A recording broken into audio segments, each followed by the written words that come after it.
राधे राधे कजली गीत राम जी की। कजली है निराली भैया जोरी झे रघुरैया ना। कजली है निराली भैया जोरी झे रघुरैया ना।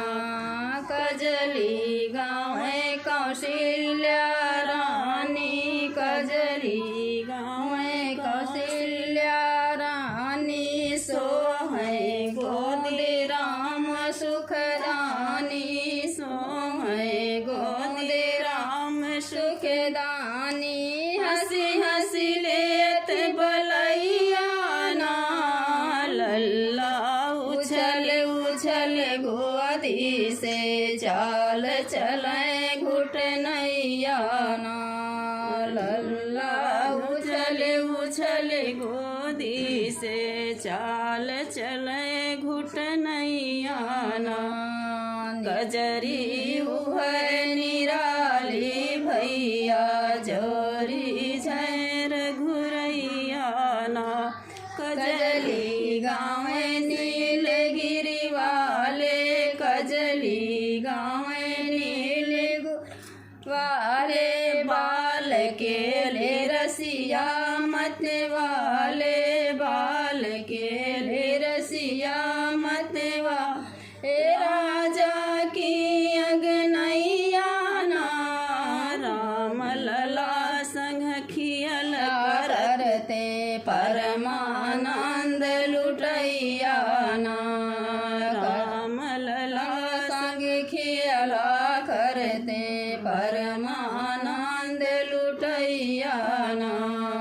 कजली है निराली भई जोरी झे रघुरैया ना। कजली गाँव शंभु सैलानी। कजली गाँव शंभु सैलानी।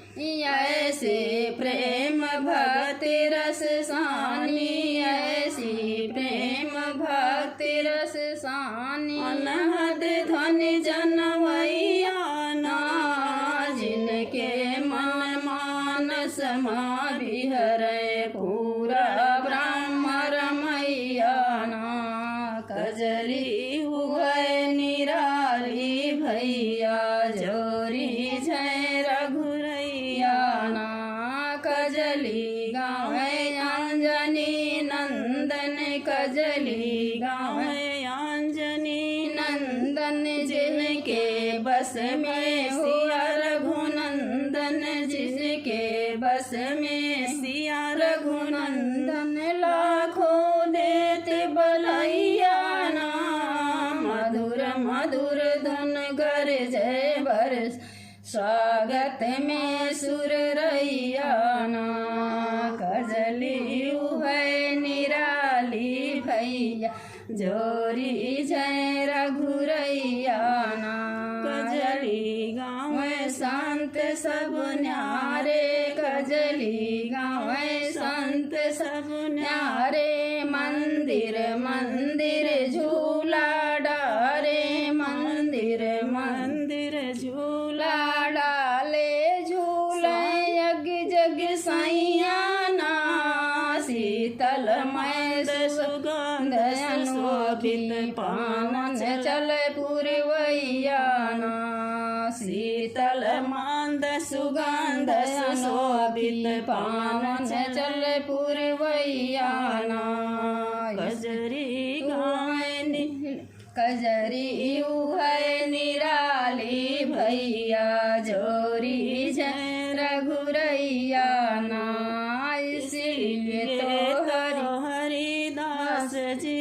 इसीलिए तो हरिदास जी कजली गाँव साज समाज बार बार बल जाम। बार बार बल जैया ना। कहियो